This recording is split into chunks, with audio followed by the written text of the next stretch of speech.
Dream come true എന്ന് പറയും. What is the difference? അത് മ്യൂസിക് ക്രിയേറ്റ് ചെയ്യുമ്പോൾ ആ ഒരു വ്യത്യാസം ശരിക്കും ഫീൽ ചെയ്തിരുന്നു? ഓരോ ആൾക്കും അവരുടേതായ ഒരു ഭാവനയുണ്ടാവും. അതായത് എന്റെ സിനിമയിലെ സംഗീതം ഇങ്ങനെ ആയിരിക്കണം എന്ന് അവരുടെ മനസ്സിൽ, അത് മനസ്സിലാക്കാൻ അവരായിട്ട് കമ്മ്യൂണിക്കേറ്റ് ചെയ്യുക എന്നുള്ളതാണ് എന്റെ ഏറ്റവും വലിയ ചാലഞ്ച്. പല ഭാഷകൾ വരുമ്പോൾ ഈ ലാംഗ്വേജ് ഒരു ബാരിയർ ആയിട്ട് തോന്നിയിട്ടുണ്ടോ? നാളെ ഇപ്പോൾ ഒരു ഫ്രഞ്ച് സിനിമ വന്നു കഴിഞ്ഞാലും അത് ചെയ്യാൻ എനിക്ക് തീർച്ചയായിട്ടും താല്പര്യമുണ്ട്. What do you love more? As a composer അല്ല, as a listener, what do you enjoy more? Heavy metal എന്ന് പറയുന്ന ജോണർ ഉണ്ട്. ഇതുവരെ എന്നെ അട്രാക്ട് ചെയ്യാത്തൊരു മ്യൂസിക് ജോണറാണ്. ഇപ്പോഴും ഞാൻ പഠിച്ചുകൊണ്ടിരിക്കുകയാണ്. ഹിറ്റാവുന്ന പാട്ടുകൾ വേണ്ട, എനിക്ക് നിലനിൽക്കുന്ന പാട്ടുകൾ മതി. അവിടെയാണ് സുഷിൻ എന്ന് പറയുന്ന കമ്പോസറിന്റെ ആ ഒരു ബ്രില്യൻസ്. മുറിയിൽ കഥകിന് വെളിയിൽ ഒഴുകിളി പതിയെ ഒന്നു ചിലച്ചു. നമസ്കാരം. ഇന്ന് നമ്മുടെ we have a special guest. He's a music director who has worked all over South India. South ഇന്ത്യയിലെ പല ഫിലിം ഇൻഡസ്ട്രിയിലും വർക്ക് ചെയ്തിട്ടുള്ള ഒരാളാണ്. So let's welcome Mr Mithun Mukundan. Sir, welcome to the show. Thank you. It's been a great journey. Like it's almost 10 years the music industry. I mean film industry.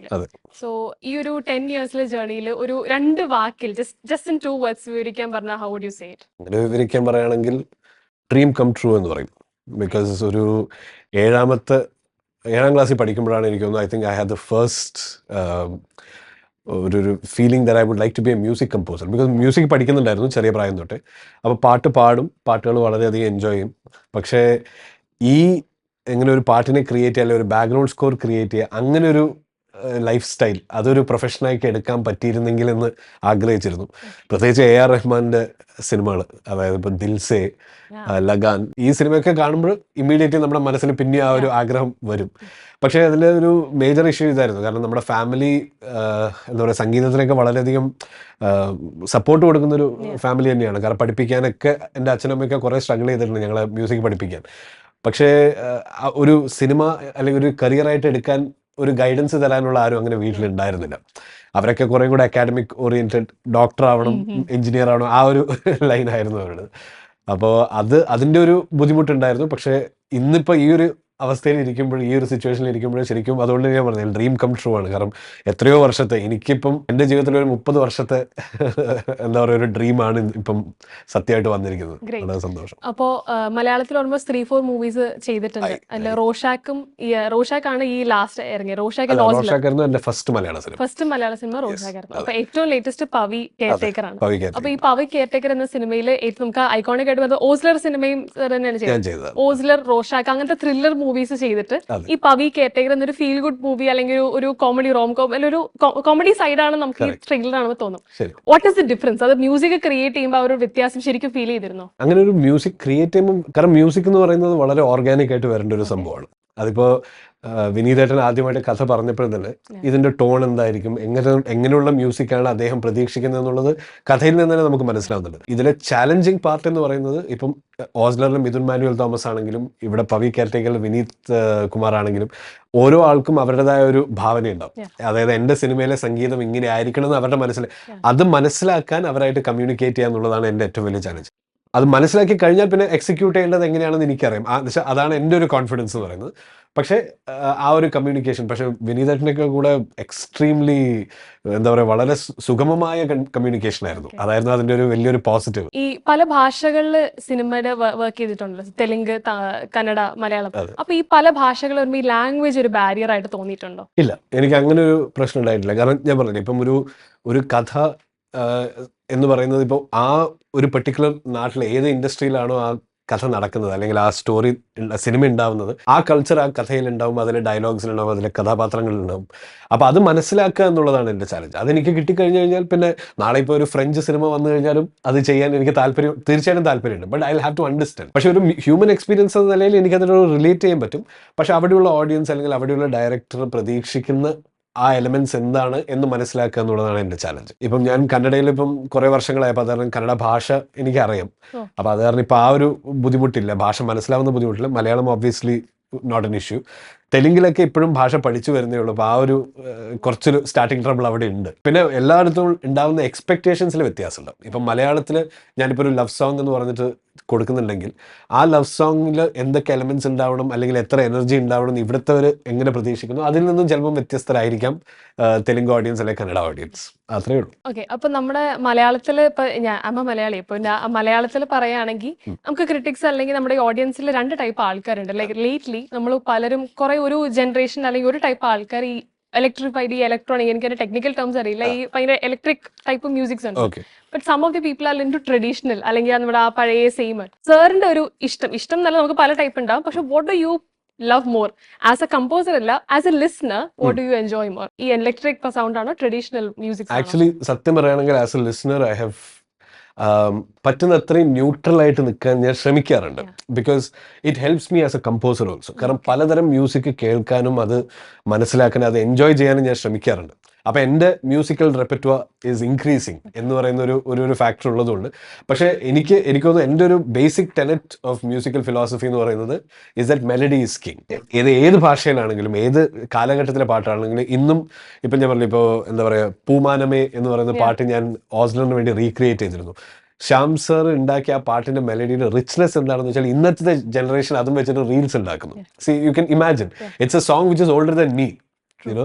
അപ്പം അതൊക്കെ that's what I said. ആ ഒരു melody ഉണ്ടാവുക എന്നുള്ളത് എൻ്റെ മ്യൂസിക്കിൽ ഇപ്പം electronic music ആണെങ്കിലും ഇപ്പം again let's take an example of ഇപ്പോഴത്തെ ഏറ്റവും ഹിറ്റായിട്ടുള്ള ഇലുമിനാറ്റി എന്ന് പറയുന്ന പാട്ട്. ആ പാട്ട് പാടാൻ ഇലുമിനാറ്റി എന്ന് പറയുന്ന സാധനം പാടാൻ പറ്റുന്നത് കൊണ്ടാണ് ആൾക്കാർ അതിനോട് അത്രയും അട്രാക്ട് ആവുന്നത്. ജസ്റ്റ് ആ ബീറ്റ് ഇട്ടതുകൊണ്ട് മാത്രമല്ല. അവിടെയാണ് സുഷിൻ എന്ന് പറയുന്ന കമ്പോസറിന്റെ ആ ഒരു brilliance. He's marrying a very catchy melody with very attractive kind of rhythms. അപ്പോൾ ഞാനും അതിനാണ് ശ്രമിക്കാറ്. അപ്പം ഏതൊരു തരത്തിൽ ഇപ്പം നാളെ ഈ പറയുന്ന ഒരു ജാപ്പനീസ് ക്ലാസിക്കൽ മ്യൂസിക്കും കേട്ടിട്ടുണ്ട്, just to hear how it. ഈ ഹെവി മെറ്റൽ എന്ന് പറയുന്ന ജോണർ ഉണ്ട്, എനിക്ക് സത്യം പറഞ്ഞാൽ തീരെ ഇതുവരെ എന്നെ അട്രാക്ട് ചെയ്യാത്തൊരു മ്യൂസിക് ജോണറാണ്. Because I have not understood what it is, അല്ലെങ്കിൽ അവരെന്താണ് ഇപ്പോഴും ഞാൻ പഠിച്ചുകൊണ്ടിരിക്കുകയാണ്. പക്ഷേ there are things which I learn from it. അപ്പോൾ കേൾക്കാൻ ശ്രമിക്കാറുണ്ട്.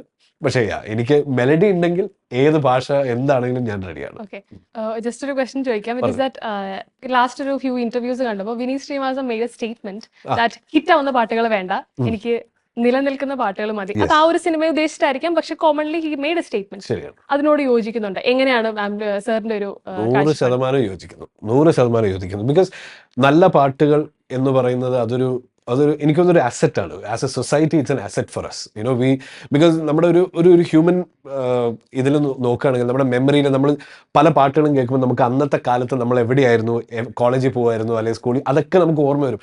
അതിനൊരു മാജിക്കൽ ക്വാളിറ്റി ഉണ്ട് ആ സാധനത്തിന്. ഇന്നിപ്പം ഓക്കെ കുറേ സ്ട്രീം കിട്ടി, കുറേ റീൽസ് കിട്ടി, അതുകൊണ്ടൊരു പാട്ട് ഹിറ്റായി എന്ന് പറയുന്നതിലും 20 വർഷത്തിന് ശേഷം ഒരു പാട്ട് കേൾക്കുമ്പോഴും അന്നത്തെ ആൾക്കാർക്കും അത് കണക്ട് ആവുന്നു എന്ന് പറയുന്നതാണ് എനിക്കൊന്നൊരു കമ്പോസർ എന്ന നിലയിൽ I would be more proud of that.